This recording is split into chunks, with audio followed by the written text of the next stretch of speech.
Students students कल मैंने आपके साथ चैप्टर 3 मैट्रिसेस स्टार्ट किया। उसका आज मैं आपको सेकेंड लेक्चर डिलीवर कर रहा हूं। और सेकेंड लेक्चर स्टार्ट करने से पहले मैं ये देखता हूं कि आपने उसकी तैयारी कितनी की है फर्स्ट लेक्चर की। तो उसके बेसिस पे ये कुछ इंपॉर्टेंट कॉन्सेप्ट्स हैं, अगर आपके ये क्लियर है तभी सेकेंड लेक्चर में हम जा सकते हैं। तो फर्स्ट ऑफ ऑल आप इन क्वेश्चंस के आंसर देने की कोशिश कीजिए। मैं अभी इसके आंसर्स लिखूंगा, पहले आप क्वेश्चंस पढ़िए। मैंने एक मैट्रिक्स ए लिखा जिसके एलिमेंट्स भी लिखे हुए हैं, और मेरा क्वेश्चन ये है कि स्टूडेंट्स आपको बताना है कि इस मैट्रिक्स का ऑर्डर क्या है। तो इसका ऑर्डर आप बताएंगे। मैं आपको आधे मिनट का समय दे रहा हूं, मन में सोचिए कि इसका ऑर्डर क्या है, फिर मैं इसका आंसर लिखता हूं।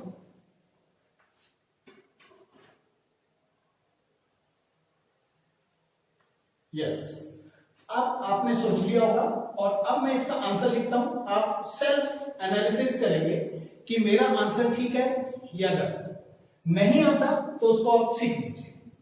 जब भी किसी मैट्रिक्स का बच्चों ऑर्डर बताते हैं, तो कल हमने आपको बताया था किसी भी मैट्रिक्स का ऑर्डर बताते समय सबसे पहले आपको नंबर ऑफ रोज काउंट करनी है, जिसको हम आई लेट अल्फाबेट से रिप्रेजेंट करते हैं। मल्टीप्लाई इनटू का साइन डालना है, फिर नंबर ऑफ कॉलम्स काउंट करनी है, नंबर ऑफ कॉलम्स, जिसको हम जे लेटर से डिनोट करते हैं। तो अगर मैं इस क्वेश्चन का ऑर्डर बताने की कोशिश कर रहा हूं तो मुझे इसकी रो काउंट करनी पड़ेगी। तो इस क्वेश्चन की रो क्या बनती है? 2 रोज, दीज आर द रोज। और कॉलम मीनिंग खंबा। तो आपको ये देखना है इसकी कॉलम्स कितनी बनती है। तो आसमान से जो नीचे की तरफ आ रहे हैं ये खंबे हैं, तो इसके 3 कॉलम हैं और रो इसकी 2 है। तो इसलिए इसका ऑर्डर क्या बनता है? 2 मल्टीप्लाई 3। लेकिन रीड कैसे करते हैं हम इसको?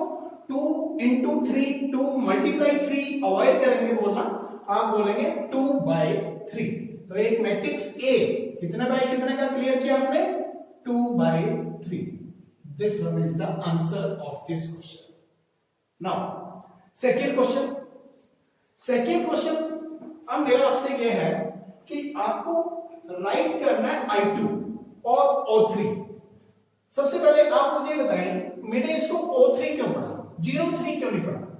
क्योंकि कल मैंने आपसे एक्सप्लेन किया था कि O और 0 में फर्क क्या रहेगा। अगर मैं 0 मार्क करता हूं तो वो जस्ट 110 रोटेशन देके बन गया 0।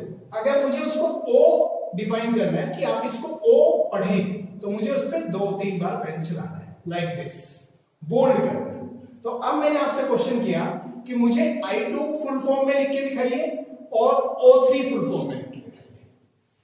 मैं एक्सपेक्ट करता हूं कि आपको इसका आंसर आता होगा। फिर दोबारा से आप मन में सोच लीजिए कि मैंने क्या पूछा है, I2 एंड O3। नाउ अब आप सेल्फ एनालिसिस करेंगे कि क्या आपका आंसर जो आप मन में सोच रहे हैं वो ठीक है या गलत है। I2 का फुल फॉर्म बनता है I2/2। जब भी टीचर ओनली 2 लिखता है तो इट मींस वही नंबर रिपीट करना होता है। आप इसको I2/2 का समझेंगे और इसका पूरा आंसर बनता है 1 0 0 1। इस मैट्रिक्स को इंग्लिश में भी नाम बताया था कल मैंने, मैं लिख रहा हूं आपके लिए। इसको हम बोलते थे आइडेंटिटी मैट्रिक्स, और एक नाम हो रहा है इसका यूनिट मैट्रिक्स। और इसके लिए अल्फाबेट भी फिक्स है आई के अलावा और किसी लेटर से इसको डिनोट नहीं कर सकते। जिसके प्रिंसिपल डायगोनल एलिमेंट्स 1 1 हो उसको आइडेंटिटी या यूनिट मैट्रिक्स ही बोलते हैं, और उसको इंग्लिश के आई अल्फाबेट से ही रिप्रेजेंट कर सकते हैं, ए बी सी से रिप्रेजेंट नहीं कर सकते। अब दूसरा क्वेश्चन है O3 अनाउंस करना है कि O3 क्या होगा। तो ये मैं O3 लिख रहा हूं। O3 की फुल फॉर्म कितने बाई कितने का। ये नहीं कहेंगे कि सर ने ये ऑर्डर गलत लिखा है, ये ऑर्डर गलत नहीं लिखा मैंने, तो ये रेपिटेशन कर रहा है 3/3। तो इसलिए इसका शॉर्टकट था ये। तो इसको फुल फॉर्म में अगर मैं अब लिखना चाहूं तो इसका आंसर बनता है 0 0 0 0 0 0 0 0 0। फिर दोबारा से एक बार रिपीट कर लेते हैं, इसको 0 क्यों और इसको O क्यों। 1 टाइम रोटेशन यानी 0, 2-3 times bold rotation that is called O। और इसको इंग्लिश में बोलते हैं नल मैट्रिक्स, और इसका दूसरा नाम भी था जीरो मैट्रिक्स। ये आपको याद रखना है। ये जो हमने दूसरा आंसर लिखा ये नल मैट्रिक्स या जीरो मैट्रिक्स है, और इसके लिए भी अल्फाबेट फिक्स कर दिया गया है O। आपको इसके लिए O लेटर ही यूज करना है, A B से आप इसको अनाउंस नहीं करेंगे। थर्ड क्वेश्चन मैंने आपसे पूछा कि एक matrix A equal to diagonal 5 0 1 लिखा गया है, तो इसको फुल फॉर्म में किस तरीके से रिप्रेजेंट कर सकते हैं? इस मैट्रिक्स को फुल फॉर्म में किस तरीके से रिप्रेजेंट कर सकते हैं? तो इसको लिखने के दो मेथड है। दोनों क्वेश्चन के लिखने का पैटर्न देखिए टीचर का। एक बार वो जब नंबर लिखता है, एलिमेंट्स लिखता है, तो उनके बीच में कॉमास भी डालता है, और एक बार बीच में कॉमास नहीं डालता। तो ये मिसप्रिंटिंग नहीं है, ऐसे भी आ सकता है और ऐसे भी आ सकता है।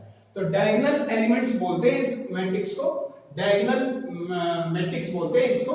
और इसके फुल फॉर्म में लिखने के लिए आपको ऐसे लिखना पड़ेगा, A इक्वल टू 5 0 0 0 0 0 0 0 1। अब आप चेक कीजिए मैंने इसका आंसर कैसे लिखा। डायगोनल एलिमेंट्स में मुझे 5 0 और 1 लिखना था। यहां पे टीचर ने बोला था हमें कि एक ऐसा मैट्रिक्स डिजाइन करना है जिसके diagonal elements, principal diagonal elements क्या हो, 5 0 1। तो 5 0 1 जो कि मैंने लिखे 5 0 और 1, बाकी सभी एलिमेंट्स 0 ही होने चाहिए। तो ये इस तरीके से इसका थर्ड आंसर आया। आज सेकेंड लेक्चर शुरू करते हैं, और उस सेकेंड लेक्चर का सबसे पहला क्वेश्चन हम आपको ये बताना चाहते हैं कि क्वेश्चन आएगा construct A matrix of order 3/3। Construct means एक मैट्रिक्स तैयार करो, एक मैट्रिक्स बनाओ जिसका ऑर्डर कितने बाय कितने का हो, 3/3 का। जब आपको बता दिया गया कि इसका ऑर्डर 3/3 का है, तो इससे क्या इंफॉर्मेशन आपके माइंड में सेटअप बनती है कि नंबर ऑफ रोज कितनी रखनी है आपको, 3, और नंबर ऑफ कॉलम्स भी आज कितनी रखनी है, 3। तो ये आपको इससे क्लियर होता है। तो आप मैट्रिक्स बनाने की तैयारी कर रहे हैं जिसको कैपिटल A नाम दिया। अगर आप उस मैट्रिक्स को कैपिटल A से डिनोट कर रहे हैं तो उसके एलिमेंट्स को स्मॉल a से करना चाहिए। अगर मैं इस मैट्रिक्स को कैपिटल B से डिनोट करता तो इसके एलिमेंट्स को रिस्पेक्टिव स्मॉल अल्फाबेट से, कॉरस्पॉन्डिंग स्मॉल अल्फाबेट से मैं यूज करता, यानी स्मॉल b से यूज करता। अगर मैं इसको कैपिटल D से डिनोट करूं तो स्टूडेंट्स इसके एलिमेंट्स को किससे डिनोट करेंगे आप, D से। तो ये एक रूल हो गया कि अगर मैट्रिक्स को A से लिखा गया है तो उसके एलिमेंट स्मॉल a से रिप्रेजेंट किए जाएंगे। अगर मैट्रिक्स को कैपिटल B से लिखा गया है तो उसके एलिमेंट स्मॉल b लेटर से रिप्रेजेंट किए जाएंगे। C capital C, small c, capital D, small d and so. तो अब आपको 3/3 का बनाना है। तो 3/3 मींस, तो ये वाले एलिमेंट का अगर मुझे नाम लिखना है तो किस पैटर्न से लिखना है वो देख रहे हैं आप। तो ये रो नंबर फर्स्ट में आता है और कॉलम नंबर भी फर्स्ट में आता है। तो इसके सफिक्स में हमने 11 नंबर लिखना है, लेकिन बीच में मल्टीप्लाई का साइन नहीं डालना। यही फर्क है कि जब किसी मैट्रिक्स का ऑर्डर लिखते हैं तो बीच में मल्टीप्लाई डालते हैं, लेकिन जब किसी एलिमेंट की लोकेशन लिखते हैं, उसका सीट नंबर लिखते हैं, तो उस बीच में मल्टीप्लाई नहीं डालते। ये डिफरेंस है कि ये एक एलिमेंट की प्रेजेंटेशन है और ये एक मैट्रिक्स की प्रेजेंटेशन है। अब इसको 12 नंबर हमने क्यों दिया, क्योंकि ये रो नंबर फर्स्ट में आता है और कॉलम नंबर सेकंड में आता है। इसको 13 या 13 नंबर मैंने इसलिए दिया क्योंकि ये रो कौन सी में आ रहा है, फर्स्ट में, लेकिन कॉलम कौन सी में आ रहा है, थर्ड में। तो इसलिए इसको A13 मार्क किया गया। इसी तरीके से इसको 21 इसलिए लिखा गया क्योंकि ये रो नंबर कौन सी में आना शुरू हुआ, सेकंड में, कॉलम कौन सी है, ये फर्स्ट। तो इसलिए इसका नंबर बनता है 21। और इसको 22, ये R1 आपके लिए लिख रहा हूं, ये R1 है आपके लिए, ये आपके लिए R2 है, और ये आपके लिए R3 है, और ये आपके लिए C1 है, ये आपके लिए C2 है, और ये आपके लिए C3 है। तो इससे आप सोच पा रहे हैं कि किसी भी एलिमेंट का नंबर कैसे मार्क करते हैं। सपोज मुझे इस एलिमेंट का मार्क करना है तो A तो रहेगा क्योंकि कैपिटल A से इसको डिनोट किया गया, तो एलिमेंट को स्मॉल a से करेंगे। लेकिन सफिक्स में 23 इसलिए लिखा गया कि रो नंबर सेकंड में आ रहा है लेकिन कॉलम नंबर थर्ड में आ रहा है, इसलिए इसका नंबर 23 लिखा गया। और इसका चेक कीजिए 31 क्लियर होगा आपको, क्योंकि ये रो नंबर थर्ड में आ रहा है, कॉलम फर्स्ट में आ रहा है।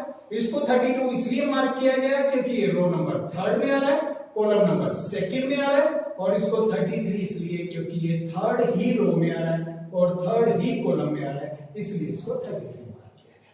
तो ये एक मैट्रिक्स हमने 3x3 का कंस्ट्रक्ट करके आपको दिखाया। अब नीचे नोट क्या समझाया मैंने कि A3/3 और स्मॉल a33 इन दोनों में क्या डिफरेंस है, ये दोनों सिंबल किस चीज को रिप्रेजेंट करते हैं। तो अभी मैंने आपको बता रहा था कि जब कैपिटल ए के सफिक्स में मैं 3/3 लिखता हूं तो ये एक मैट्रिक्स को रिप्रेजेंट करता है जिसका ऑर्डर क्लियर होता है इसके लिखने के पैटर्न से कि ये मैट्रिक्स 3/3 का है। और अगर हमने ये लिखा स्मॉल लेटर ए और 33 बिना बीच में मल्टीप्लाई डाले तो ये रिप्रेजेंट करता है कि मैं एक एलिमेंट का सिंबल बना रहा हूं, ये एक एलिमेंट को रिप्रेजेंट कर रहा है। और जो मैट्रिक्स ए के अंदर है और उसकी लोकेशन भी आपको क्लियर हो सकती है कि ये एक ऐसी लोकेशन है जिसकी रो नंबर थर्ड है और कॉलम नंबर भी थर्ड है, यानी कि हम इसके बारे में बात कर रहे थे। तो इस तरीके से आपको इन दोनों सिंबल्स में डिफरेंशिएट करना है माइंड में कि ये एक मैट्रिक्स को रिप्रेजेंट करेगा और ये एक एलिमेंट को। क्या फर्क है दोनों में? मैट्रिक्स के लिए कैपिटल लेटर, एलिमेंट के लिए स्मॉल लेटर। मैट्रिक्स के लिए बीच में बाय का साइन यानी मल्टीप्लाई, और एलिमेंट का लोकेशन लिखते समय बीच में मल्टीप्लाई साइन नहीं यूज करेंगे। सेकंड क्वेश्चन, ये मैंने आपको ट्रेन किया कि कोई मैट्रिक्स किस तरीके से कंस्ट्रक्ट किया जाता है। एग्जाम पॉइंट ऑफ व्यू से क्वेश्चन ये बनता है। ये तो सिर्फ ट्रेनिंग के लिए था आपको, कि आपको समझाना था कि एलिमेंट और मैट्रिक्स के सिंबल्स में क्या रिलेशन है आपस में। अब अगला क्वेश्चन से स्टार्ट करते हैं। कंस्ट्रक्ट ए 2x2 मैट्रिक्स। कितने बाय कितने का तैयार करना है? 2x2 का एक मैट्रिक्स मुझे तैयार करना है, whose elements are given by this formula। तो उसके एलिमेंट्स को तैयार करने के लिए आज एक फार्मूला भी लिखा गया टीचर से कि इस फार्मूले को यूज करके आज आपको उसके सारे एलिमेंट्स डिजाइन करने हैं। तो अगर मुझे पता लगा कि ये, अब आप बताइए स्टूडेंट्स, ये एक मैट्रिक्स है या एक एलिमेंट है, तो लिखने का पैटर्न आपको क्लियर करना होगा कि सर ये तो एक एलिमेंट है। क्यों आपने इसको एलिमेंट कहा, पूरा मैट्रिक्स क्यों नहीं कहा? क्योंकि ये स्मॉल अल्फाबेट से रिप्रेजेंट किया गया, दूसरी पहचान बीच में मल्टीप्लाई का साइन नहीं है। तो अगर आपको ये दोनों सिंबल क्लियर हो रहे हैं तो अब आपको क्लियर हुआ कि ये एक एलिमेंट को रिप्रेजेंट किया गया, कि एलिमेंट फाइंड आउट करने का ये फार्मूला है। अगर एलिमेंट को स्मॉल बी से किया गया तो इसके मैट्रिक्स को कैपिटल बी से करेंगे, इस पे कॉरस्पॉन्डिंग डिपेंडेंट रहता है। तो मैंने इसको कैपिटल बी से मार्क किया 2x2 का, और 2x2 का डिजाइन करने के लिए बी बी बी बी तो लिखा, लेकिन यहाँ 11 12 21 22 सोचिए मैंने क्यों लिखा? क्योंकि ये फर्स्ट रो फर्स्ट कॉलम में आता है, ये फर्स्ट रो सेकंड कॉलम में आता है, ये वाला एलिमेंट सेकंड रो और फर्स्ट कॉलम में आता है, और ये सेकंड रो सेकंड कॉलम में आता है। इसलिए इनके नंबर 11 12 21 और 22 से मार्क किए गए। अब इसको इन एलिमेंट्स की वैल्यूज को भी फाइंड आउट करने का आज मुझे फार्मूला दिया गया है। अब मैं उस फार्मूले को मेंशन कर रहा हूं कि मुझे एज पर क्वेश्चन ये एलिमेंट की वैल्यू फाइंड आउट करने का एक फार्मूला दिया गया है। और जब मुझे 11 कैलकुलेट करना है, यहाँ 11 की वैल्यू क्या आएगी, तो मींस साफ समझ आता है कि i का मीनिंग मेरे लिए 1 है और j का मीनिंग मेरे लिए 1 है। तो जहां भी मुझे इस फार्मूले में i नजर आएगा वहां भी मैं 1 लिखूंगा, और जहां j नजर आएगा वहां भी मैं 1 लिखूंगा। ब्रैकेट्स में मैंने लिखा और कैलकुलेट करते हुए यहाँ पे -2 बचा। और आप ये सिंबल भी पहचानते हैं कि ये मॉडुलस का सिंबल है। मॉडुलस क्या करता है? नेगेटिव टर्म्स को, नेगेटिव नंबर्स को पॉजिटिव बना देता है। अगर पहले से ही पॉजिटिव हो फिर तो पॉजिटिव ही रहता है, अगर नेगेटिव हो तो उसको क्या बनाता है? पॉजिटिव। तो इसने ओनली 2 में कन्वर्ट कर दिया। इस -2 को मॉडुलस में से बाहर निकाला तो एक सिंपल ब्रैकेट में ये ओनली 2 को रिप्रेजेंट कर रहा है। 2 से 2 कैंसिल हुआ तो मुझे 11 नंबर एलिमेंट की वैल्यू पता लग गई 1। फिर मैंने 12 नंबर एलिमेंट फाइंड आउट करने की कोशिश की। अब 12 नंबर मुझे ये समझा रहा है कि i के लिए मुझे 1 यूज करना है और j के लिए मुझे 2 यूज करना है। तो मैंने i की जगह 1 और j की जगह 2 लिखा इसी फार्मूले में, और कैलकुलेट करता रहा तो -5 मॉडुलस में आ रहा है। फिर मॉडुलस से बाहर निकालते निकालते ये ओनली 5 को रिप्रेजेंट कर रहा है, तो ये 5/2 वैल्यू में कन्वर्ट हो गया। 21 की कैलकुलेशन भी सिमिलर इसी तरीके से आप चेक कीजिए, 22 की भी इसी तरीके से। और लास्ट में जब मैंने चारों वैल्यूज निकाल ली तो मुझे बी मैट्रिक्स डिफाइन करके आना है कि कंस्ट्रक्ट करके आना है कि क्या कैसा बनता है। तो 11 वैल्यू B11 की वैल्यू मैं 1 निकाल चुका था, इसलिए इस 11 की जगह मैंने 1 लिख दिया। 12 की वैल्यू मैं 5/2 निकाल चुका हूं, इसलिए इस 12 की जगह मैंने 5/2 लिख दिया। 21 की वैल्यू मैं 1/2 निकाल चुका हूं, इसलिए मैंने यहां 1/2 लिख दिया। 22 की वैल्यू मैंने 2 निकाली, इसलिए मैंने यहां 2 रिप्लेस कर दिया और ये मेरा मैट्रिक्स तैयार हो गया। ये मेरा आंसर होगा।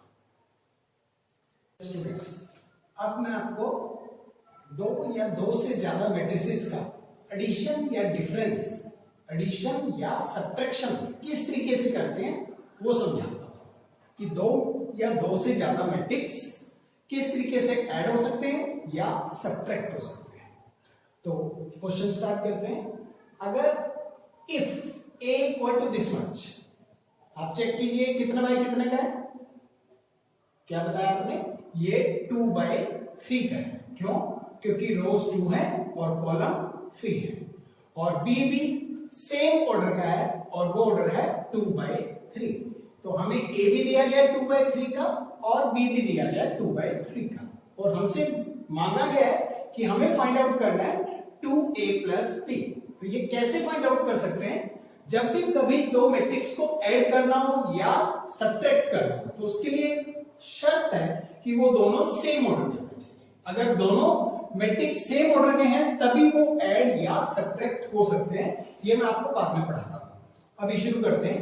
2a + b, तो 2 बाहर लिखा और a की जगह हमने a मैट्रिक्स लिखा, प्लस की जगह प्लस लिखा और b की जगह हमने यहां से b लिखा।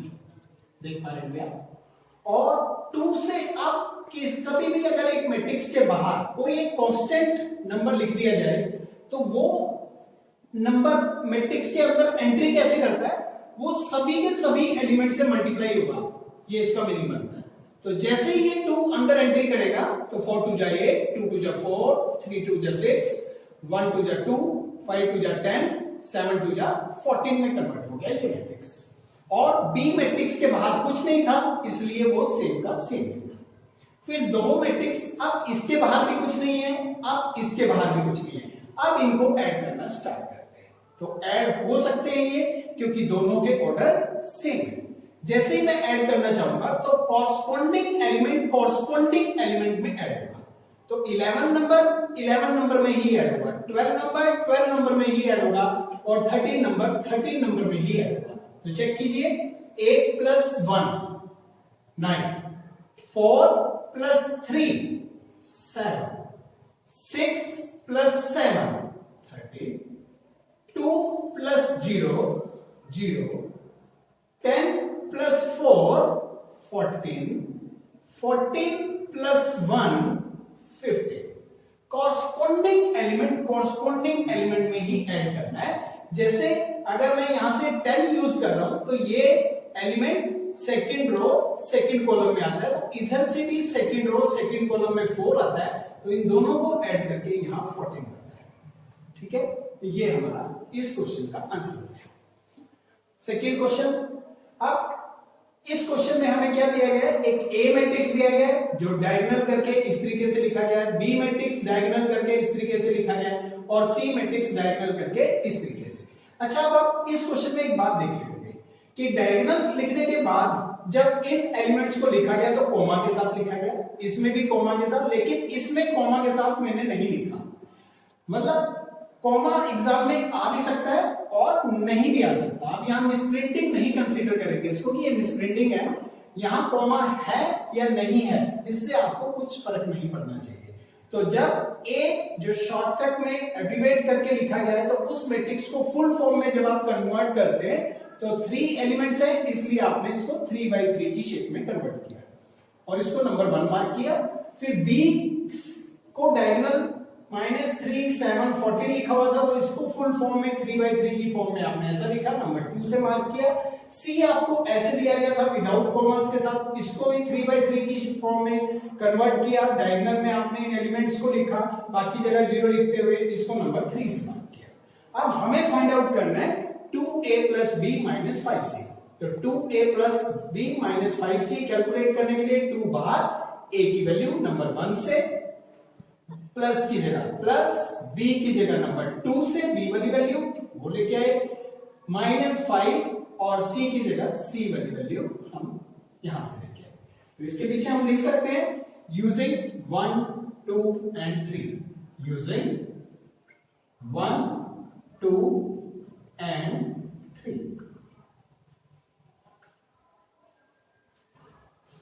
फिर स्टूडेंट्स अब ये 2 इस एलिमेंट के बाहर लिखा गया है, तो इस 2 को अंदर एंट्री किस तरीके से देंगे, सभी एलिमेंट से मल्टीप्लाई होगा। 2 2 जा 4, 0 2 जा 0, 0 2 जा 0 0, फिर -10 0 0 0 और 8। फिर यहां कुछ नहीं है, सेम का सेम, -5 के अंदर एंट्री करेंगे तो -20 0 0 0 माइनस माइनस प्लस और 5 6 जा 30 और 0 0 0 और लास्ट बनता है -15। और सब में जब इन तीनों को ऐड करना चाहता हूं तो 2 मैट्रिक्स भी ऐड कर सकते हैं, एक समय में इकट्ठे 3 मैट्रिक्स भी ऐड कर सकते हैं, लेकिन फिर वही सेम शर्त है कि तीनों का ऑर्डर सेम होना चाहिए और कॉरस्पॉन्डिंग एलिमेंट ही ऐड हो सकते हैं।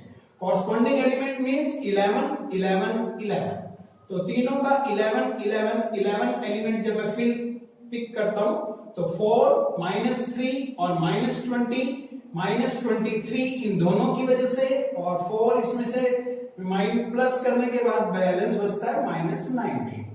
फिर यहाँ पे 22 एलिमेंट्स को चेक कीजिए, -10 7 और 30, तो 30 और 7 37, 10 माइनस करने के बाद प्लस का 27, बाकी सब जगह 0 लिखते चल रहे हैं, 18 14 और -15। तो इसका बैलेंस -1 18 में से जब कम किया तो बचा 70, और इसको या तो ऐसे ही लिख दीजिए या फिर दोबारा से आप इसको डायगोनल एब्रिविएट करके लिख सकते हैं। डायगोनल एलिमेंट्स लिखिए, कॉमा डालिए ना डालिए वो आपका चलता है, और ये आपका आंसर है। और अब इस एडिशन या सब्ट्रैक्शन या डिफरेंस वाले टॉपिक में आपने क्या सीखा, इसमें आपने ये सीखा है कि 2 matrices are said to be conformable for addition और सब्ट्रैक्शन।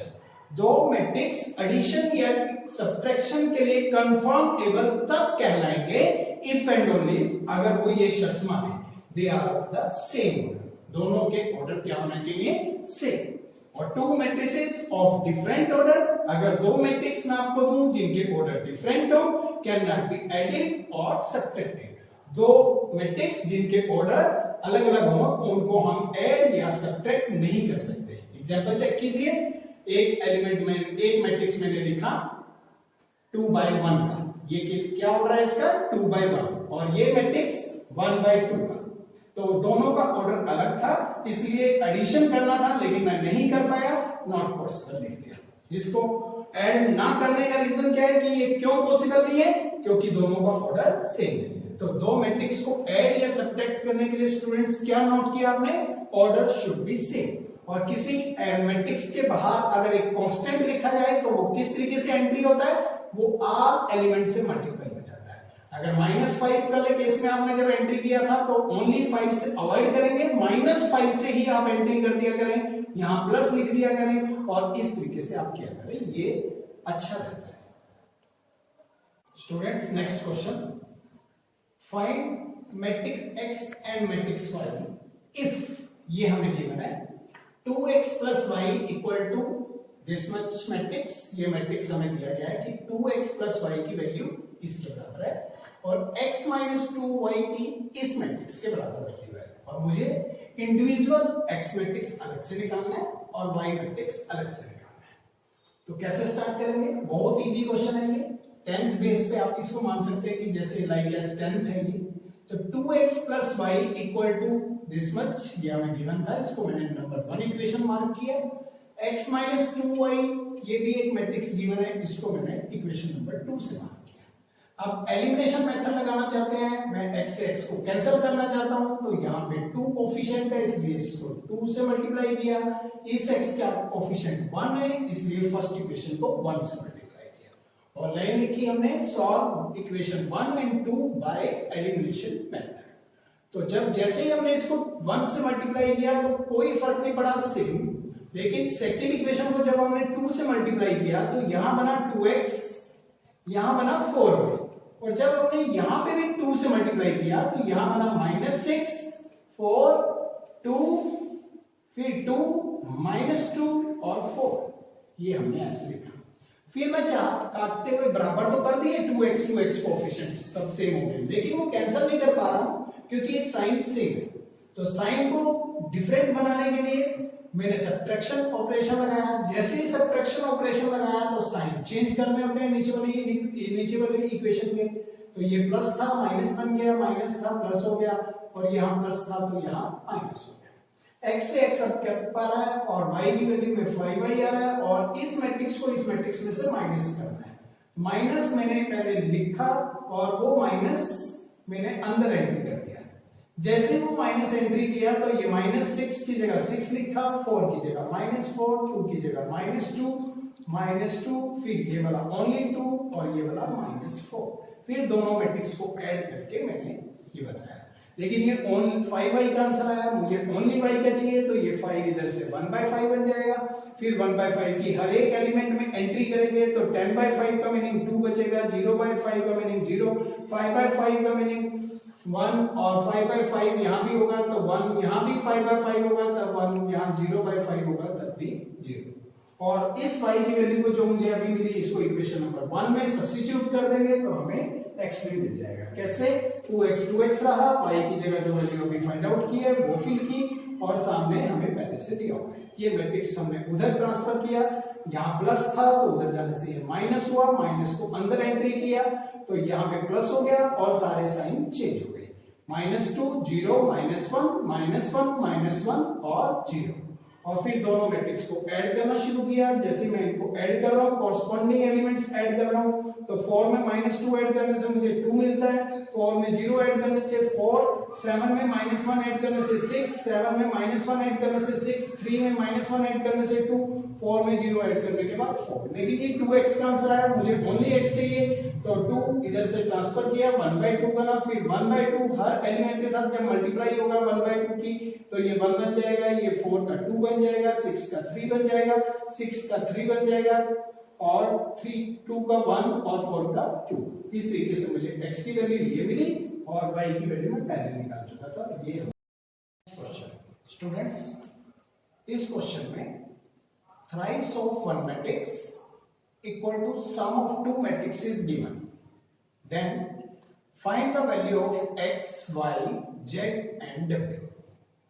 हमें इसमें एक मैट्रिक्स का 3 गुना 2 मैट्रिक्स के सम के बराबर दिया हुआ है और हमें x, y, z और w की वैल्यू फाइंड आउट करनी है। तो कैसे करेंगे स्टूडेंट्स? पहले हमने जो गिवन है वो लिखा, 3 को अंदर एंट्री कर रहे हैं। जैसे ही मैं इस 3 को अंदर मल्टीप्लाई करना चाहता हूं तो हर एलिमेंट्स के साथ 3 मल्टीप्लाई हो जाएगा, 3x 3y 3z 3w। और राइट हैंड साइड पे दोनों मैट्रिक्स को ऐड करना शुरू करेंगे। x में 4 ऐड करना है तो x + 4। अवॉइड करेंगे, आप 4x नहीं लिखेंगे। कुछ स्टूडेंट्स यहां पर 4x लिख देते हैं। 4x का मीनिंग आपने 4 और x की मल्टीप्लिकेशन करनी है, जबकि हमें करना क्या है, x और 4 को ऐड करना है। तो x + 4 6 + x + y -1 + z + w 2w + 3। हमने दोनों मैट्रिक्स को जोड़ दिया। इन दोनों मैट्रिक्स का एडिशन करने के बाद आप राइट हैंड साइड भी एक ही मैट्रिक्स है और इसका ऑर्डर 2/2 है, और लेफ्ट हैंड साइड भी ओनली एक ही मैट्रिक्स है और इसका भी ऑर्डर 2/2 है। तो स्टूडेंट्स, जब लेफ्ट हैंड साइड भी 1 मैट्रिक्स हो और राइट हैंड साइड भी सिर्फ 1 एक ही मैट्रिक्स हो और बीच में इक्वल टू का साइन हो और दोनों मैट्रिसेस का ऑर्डर भी सेम हो, तो हम इक्वालिटी ऑफ मैट्रिसेस प्रॉपर्टी लगा सकते हैं। इस मैट्रिक्स प्रॉपर्टी के अंदर क्या कर सकते हैं, कॉरस्पॉन्डिंग एलिमेंट को कॉरस्पॉन्डिंग एलिमेंट के बराबर लिख सकते हैं।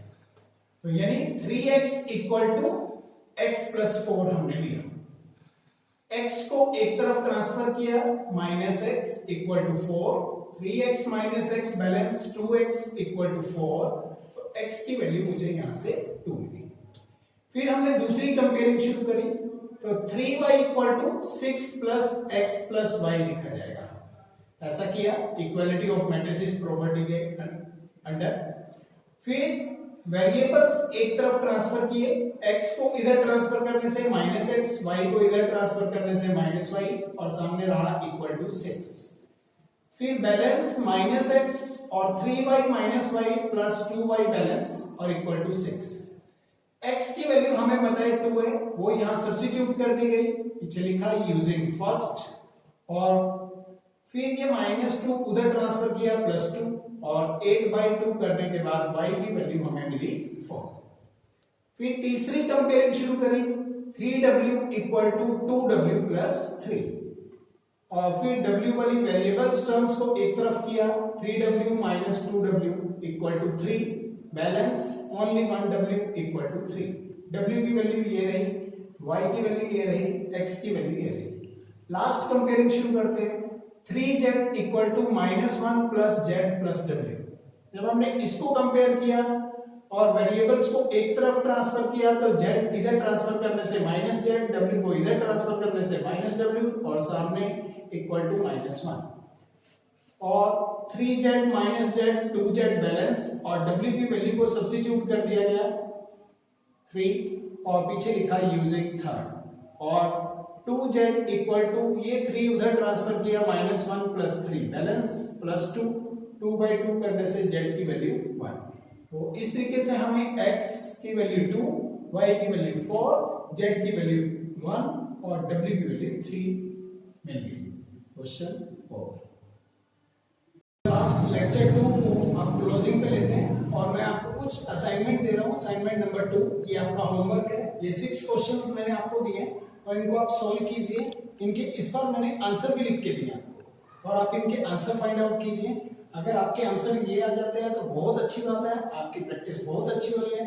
अगर कहीं भी कोई डाउट रहता है तो आप मुझे कॉल कर सकते हैं, पर्सनली मेरे नंबर पे कॉल करके मुझसे हिंट ले सकते हैं या फिर अपने फ्रेंड्स की हेल्प भी ले सकते हैं और एक अलग से कॉपी लगा के आप उस पे इसको सॉल्व करेंगे। Thank you.